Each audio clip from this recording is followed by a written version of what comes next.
तुम्ही जर फळबाग लागवड करताय तर तुम्हाला जर ठिबक सिंचनचा संच बसवायचा आहे तुमच्या शेतामध्ये तर तुम्हाला 100% यामध्ये अनुदान भेटणार आहे.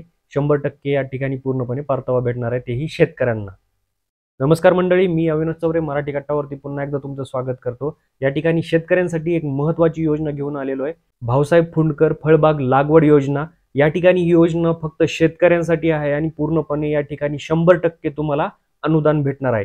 म्हणजे यामध्ये तुम्हाला जे फळबाग लागवड करण्यासाठी ठिबक सिंचन जर करायचं असेल, कोणत्या फळबागासाठी किती रक्कम या ठिकाणी भेटणार आहे तुम्हाला मी ते सर्व सांगणार आहे. कशा पद्धतीने तुम्हाला ठिबक सिंचन संचासाठी या ठिकाणी 100% अनुदान भेटणार आहे, त्याचप्रमाणे तुम्हाला या ठिकाणी आवश्यक कागदपत्रे काय असतील, तुम्हाला पात्रता काय असेल, ते सर्व या व्हिडिओमध्ये मी सांगितलेलं आहे. तर शेवटपर्यंत व्हिडिओ बघत राहा, बिलकुल चुकवू नका. चॅनलवरती नवीन असाल तर चॅनलला सबस्क्राईब करा, लाईक करा आणि सर्व शेतकऱ्यांपर्यंत हा व्हिडिओ शेअर करा, जेणेकरून त्यांनाही या पद्धतीची सर्व माहिती भेटून जाईल. चला तर स्टार्ट करूया आजचा व्हिडिओ. तर मित्रांनो, या योजनेचं नाव आहे भाऊसाहेब फुंडकर फळबाग लागवड योजना. ही योजना ही कृषी विभागाकडून आहे. या ठिकाणी यामध्ये आपण पूर्ण माहिती बघणार आहोत की कशा पद्धतीने तुम्हाला या ठिकाणी अनुदान भेटतं ठिबक सिंचनासाठी. मी तुम्हाला PDF एक दाखवणार आहे, त्याच्यामध्ये पूर्ण लिस्ट असेल फळबागाची आणि त्यामध्ये की हेक्टरी किती झाडे बसतात, कशा पद्धतीने ते अंतर असलं पाहिजे झाडांमध्ये आणि त्याला तुम्हाला जास्तीत जास्त किती अनुदान भेटणार आहे पैशाच्या स्वरूपात. तर या ठिकाणी आपण सर्व बघणार आहोत. आवश्यक कागदपत्रे बघणार आहोत, तसेच या ठिकाणी पात्रता. चला तर स्टार्ट करूया. या ठिकाणी बघा, कृषी विभागाकडून भाऊसाहेब फुंडकर ही या ठिकाणी फळबाग लागवड योजना या ठिकाणी दिलेली आहे. या ठिकाणी बघा त्यांनी काय दिलेलं आहे की सन 2018-19 पासून राज्यात भाऊसाहेब फुंडकर फळबाग लागवड योजना नव्याने सुरू करण्यात आलेली आहे. या योजनेमध्ये केंद्र शासनाच्या महात्मा गांधी राष्ट्रीय ग्रामीण रोजगार हमी अंतर्गत लाभार्थी जे फळबाग लागवड बाबीचा लाभ घेऊ शकत नाहीत त्यांना लाभ देण्यात येणार आहे. सदर योजना शासनाच्या कृषी विभागामार्फत राबविली जाते. 2 नंबरला बघा, या योजनेत भाग घेणाऱ्या शेतकऱ्यांना मंजूर अनुदान पहिल्या वर्षी 50%, दुसऱ्या वर्षी 30% आणि तिसऱ्या वर्षी 20% अशा 3 वर्षात देण्यात येणार असून लाभार्थी शेतकऱ्यांनी दुसऱ्या व तिसऱ्या वर्षाच्या अनुदानाचा लाभ घेण्यासाठी लागवड केलेल्या झाडांचे जीविताचे प्रमाण बागायती झाडांसाठी 90% तर कोरडवाहू झाडांसाठी 80% ठेवणं आवश्यक आहे. हे प्रमाण कमी झाल्यास शेतकऱ्याने स्वखर्चाने झाडे आणून पुन्हा जिवंत झाडांचे प्रमाण विहित केल्याप्रमाणे राखणे आवश्यक आहे. पहिल्यांदा बघा, या ठिकाणी महात्मा गांधी राष्ट्रीय ग्रामीण रोजगार हमी योजनेअंतर्गत फळबाग लागवडीचा लाभ घेऊ शकत नव्हते, आता त्यांना घेता येत आहे. आणि त्यामध्ये बघा 50, 30 आणि 20 अशा पद्धतीने तुम्हाला या ठिकाणी अनुदानाचा लाभ भेटणार आहे. बागायती असेल तर 90% तुम्हाला या ठिकाणी झाडं जिवंत ठेवायचे. कोरडवाहू असेल तर झाडांना 80% जिवंत ठेवायचे. जर कमी जास्त प्रमाण झालं तर तुम्ही स्वतः या ठिकाणी झाडे आणून या ठिकाणी पुन्हा ते लावून या ठिकाणी दाखवू शकतात. 3 नंबरला बघा, या योजनेत भाग घेण्यासाठी शेतकरी कोकण विभागात कमीत कमी 10 गुंठे तर जास्तीत जास्त 10 हेक्टर, म्हणजे कोकण विभाग असेल तिकडले शेतकरी असतील तर त्यांना कमीत कमी 10 गुंठे आणि जास्तीत जास्त 10 हेक्टर एवढं या ठिकाणी तुम्हाला त्याच्यासाठी अनुदान घेता येते. इतर विभागात कमीत कमी 20 गुंठे तर जास्तीत जास्त 6 हेक्टर हे क्षेत्र मर्यादित लाभ घेऊ शकतात. 4 नंबरचा पॉईंट, महात्मा गांधी राष्ट्रीय ग्रामीण रोजगार हमी योजनेअंतर्गत पात्र लाभार्थ्यांना प्रथम त्या योजनेतील निकषाप्रमाणे लाभ घेणे आवश्यक आहे. उर्वरित क्षेत्रासाठी वरील क्षेत्र मर्यादेच्या अधीन राहून लाभार्थी या योजनेतून लाभ घेऊ शकतात. या प्रमाणे तुम्ही लाभ घेऊ शकता. या ठिकाणी बघा, अल्प, अत्यल्प भूधारक, महिला आणि दिव्यांग जर असतील तर शेतकऱ्यांना या योजनेत प्राधान्य आहे. तर या ठिकाणी बघा काय दिले, अनुदान दिलेलं आहे 100%, म्हणजे या योजनेअंतर्गत लाभार्थ्यांना ठिबक सिंचन संचाच्या उभारणीकरता 100% अनुदान दिलेलं आहे. या ठिकाणी बघा पूर्ण म्हणजे तुमचा जो खर्च आहे तो सगळा सरकारच करणार आहे फळबाग लागवड करण्यासाठी. या ठिकाणी बघा त्यांनी उपलब्ध फायद्यांसाठी दस्तावेज दिलेला आहे. या ठिकाणी एक PDF दिलेली आहे, तर आपण ह्याच्यावरती क्लिक करायचंय. क्लिक केल्याच्या नंतर या ठिकाणी बघा फळ अनुक्रमानिक दिलं, फळपिके अंतर दिलेलं आहे की त्या फळपिकामध्ये किती अंतर असलं पाहिजे, हेक्टरी किती झाडे संख्या बसतात ते दिलेलं आहे आणि प्रति हेक्टरी कमाल अनुदान मर्यादा या ठिकाणी पैशाच्या स्वरूपात दिलेली आहे. 1 नंबरला बघा, आंबा कलम आहे, 10 बाय 10चं अंतर आहे, 100 झाडे आहेत, 53,561 रुपये तुम्हाला जास्तीत जास्त भेटणार आहेत.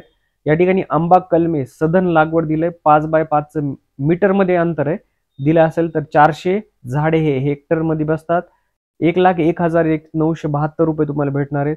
3 नंबरला काजू कलमी आहेत, त्याच्यामध्ये 55,578 रुपये भेटणार आहेत. पेरूचे कलम आहेत, त्यामध्ये 3x2चं अंतर, 1666 झाडे हेक्टरी बसतात, 2,02,090 रुपये भेटणार आहेत. पेरू कलमी असतील तर 62,253. डाळिंबाचे कलमी असतील तर या ठिकाणी 1,09,487 रुपये. संत्री, मोसंबी, कागदी लिंबू असतील तर त्यांचे कलमी असतील 6x6चं या ठिकाणी डिस्टन्स, 277 झाडे बसतात हेक्टरमध्ये, 62,578 रुपयाचं या ठिकाणी अनुदान असेल. खाली बघा या ठिकाणी संत्रा कलमी असतील 99,716 रुपये.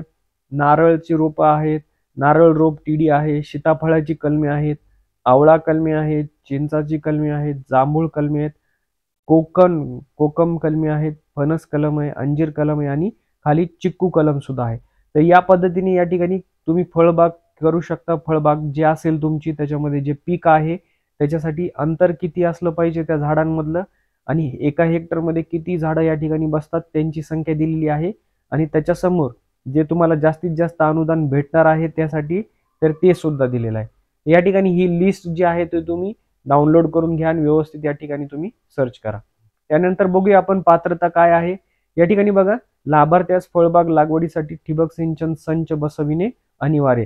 म्हणजे तुम्हाला हे जर 100% अनुदान पाहिजे असेल तर तुम्हाला फळबागामध्ये ठिबक सिंचन संच बसवायचा आहे. सर्व प्रवर्गांतर्गत ज्या शेतकऱ्यांच्या कुटुंबांची उपजीविका केवळ शेतीवर अवलंबून आहे त्यांना प्रथम प्राधान्य देण्यात येईल व त्यानंतर अन्य शेतकऱ्यांचा विचार करण्यात येणार आहे. म्हणजे ज्यांचं शेतकऱ्यावर शेतीवरच सौल अवलंबून आहे तर त्याच्यामध्ये कुटुंबात पती पत्नी आणि त्याची मुलं असतील तर त्यांच्यासाठी दिलेलं आहे.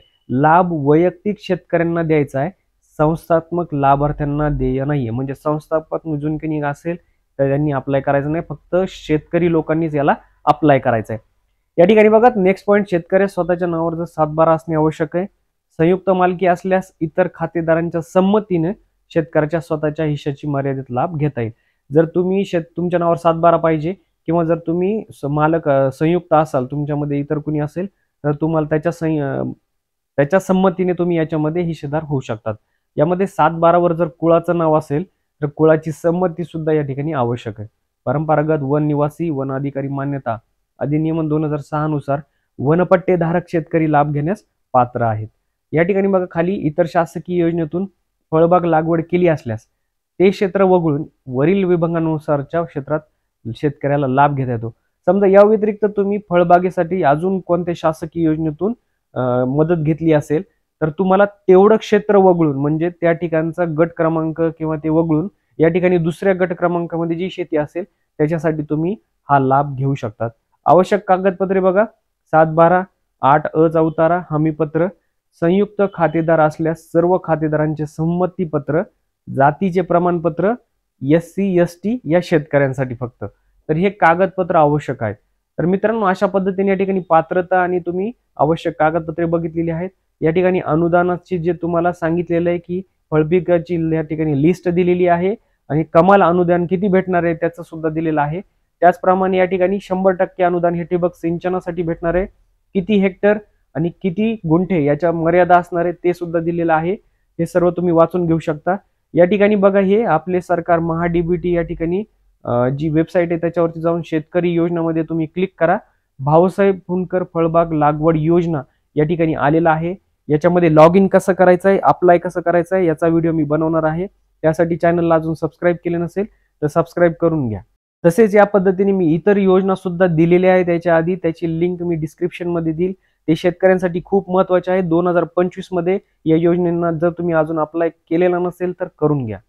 तर मित्रांनो व्हिडिओ तुम्ही पूर्णपणे बघितला असेल. अशा पद्धतीने तुम्हाला या ठिकाणी पात्रता, आवश्यक कागदपत्रे लागणार आहेत. तसेच त्या ठिकाणी किती गुंठे आणि किती जमीन हेक्टर असली पाहिजे हे सुद्धा दिलेले आहे विभागावाईज. तर तुम्हाला अशा पद्धतीने या ठिकाणी अनुदान भेटणार आहे ठिबक सिंचनासाठी आणि वेगवेगळ्या पिकांच्या लागवडीसाठी.